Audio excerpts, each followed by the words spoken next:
Ορέστη, ξύπνα. Ήρθε η ώρα να βρούμε τα πρώτα σου γυαλιά. Είμαι πολύ κουρασμένος. Φέδρα, δεν μπορούμε να πάμε λίγο πιο μετά? Να ξεκουραστώ λιγάκι. Αμάν βρε Ορέστη.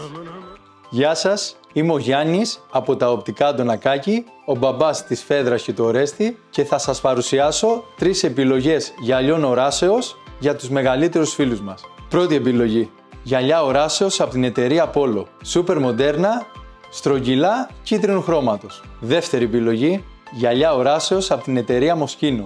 Διάφανος διακριτικός σκελετός με μαύρο βραχίωνα σε σχήμα πεταλούδας για κορίτσια με στυλ. Τρίτη επιλογή, γυαλιά οράσεως από την εταιρεία Oakley. Μαύρο στρογγυλός σκελετός, μεταλλικός βραχίωνας με αντιολισθητικά λαστιχάκια για πιο σπόρο εμφανίσεις.